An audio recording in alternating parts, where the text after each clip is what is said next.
on the conversation? It's like they're chatting away because I was wondering, Sutapadas, I was wondering how to survive here in the UK. I am storing pulses and learning to live from natural foods in hedgerows, etc. Hedgerows. And then Tulsida said the UK will be a central place for military abuse and control. Yeah, I would get the heck out of there. If there's any way for you to get out of UK, oh boy. And then Melissa says, I just received word from an inside source in the police department here that they received a lot of gear for riot control. This is alarming because I am aware of the corporate plans. My question is similar to Sutapadas. Am I still at all safe here in Canada? In Canada? Canada is relatively safe, but they're expecting this summer there's going to be food shortages. The main reason for that is the lack of credit available to farmers, especially in North America and Europe. The banks have almost completely stopped lending. And farmers there, the system of farming there is completely dependent upon credit. So if they're not lending, the farmers can't afford to plant crops, or if they can afford to plant, they can't afford to fertilize and cultivate. Like the winter wheat crop this year is very small and poor quality because the farmers couldn't afford enough diesel fuel even to cultivate their fields properly, what to speak of fertilizer and all the other stuff they need. So it looks like the price of wheat is going to maybe double or even triple this summer, at least in North America. So that's another reason why we're in South America. Because here it's not quite so bad. I mean, there's still problems, but it's not at all as bad as in North America and Europe. We researched the economy before we came here, and the economy in Chile is much more robust. So, yes, all the North American and European governments are expecting food riots this summer. And we've talked about this several times already, warning people. But, you know, it's like people don't believe us. We've been talking for years about 2012. Nobody believed us. Well, maybe just a handful. So we've been advising people what actions to take for many years, and people just aren't taking action. And so, you know, what can we tell you? Get out of Canada, get out of US, get out of UK, get out of Europe, and find yourself a nice little community that's self-sufficient, that's on the land. You know, we've been saying this for years now. Well, why don't people do it? Don't believe that this is just a temporary situation and everything's going to be all right.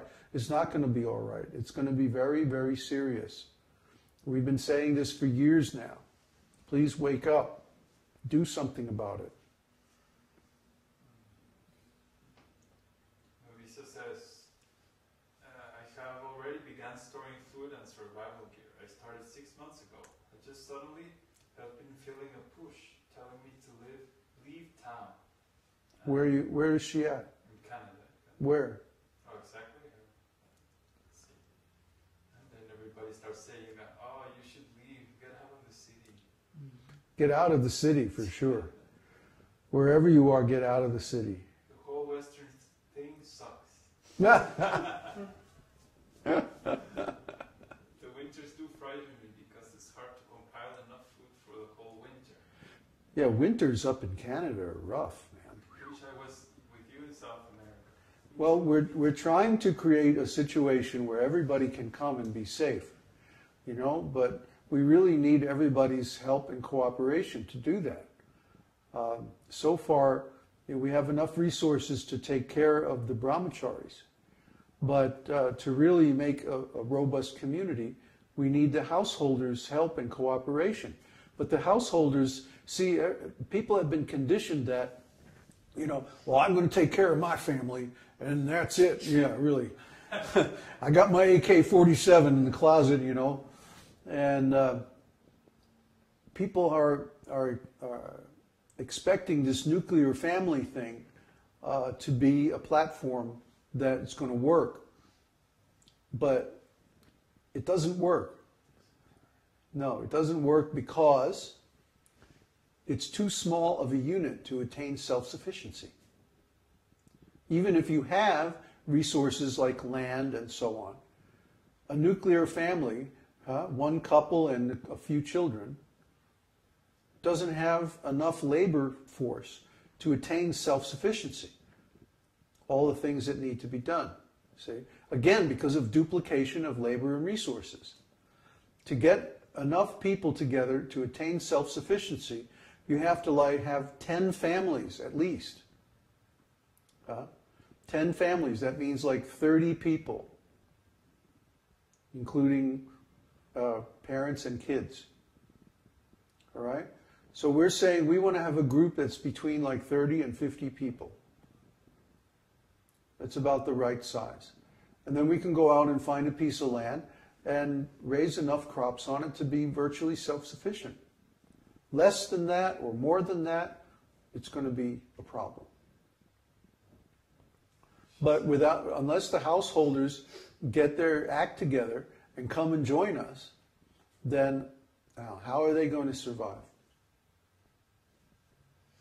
Lisa says she lives in Ontario. Ontario? Oh boy, it's cold up there. Then there's a question from Bruce. Bruce, Have you figured out a way to avoid the trouble that is going to encounter about the selection of the next acharya? Yeah. And if so, how? Yeah, ISKCON had a problem because they thought, oh, Prabhupada is disappearing, and now we have to we have to have a guru. So they selected somebody or a group of people who were all unqualified. That's wrong. What you should do is wait until Krishna sends someone who is qualified. What's the problem? See, their assumption was wrong. Their assumption was, we have to have a guru, or this whole thing's going to fall apart.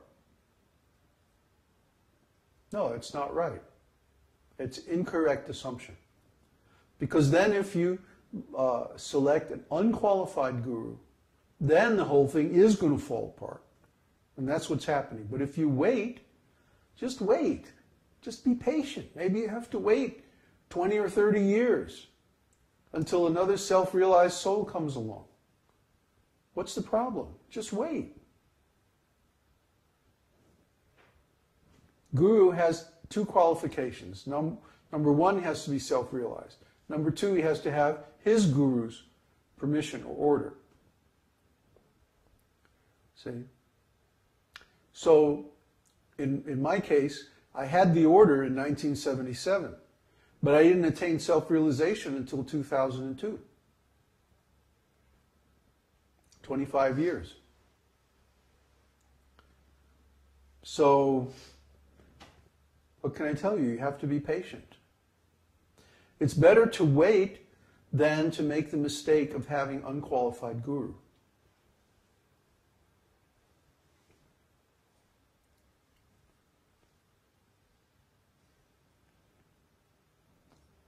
So, more questions? Lisa says, I wish to be part of the community as a householder, but I have to start my degree program first and finish, of course. Oh yeah, well that degree is really going to be valuable after everything falls apart. Better make sure you get that degree. That way you can starve with that nice thing on the wall. Our degree. Oh, our degree. That's better. That's going to give you something useful. You can hang it on the wall. Huh? No, because you're going to change your consciousness. See, our degree is a regular academic degree means you get a piece of paper that you can hang on the wall and impress your friends and employers and like that. Our degree is a degree of consciousness. See? You attain a certain state of consciousness as a result of our degree program. So, who cares if you have something on the wall, a certificate or whatever? It's useless. But if you can actually attain a higher state of consciousness, then, so much better.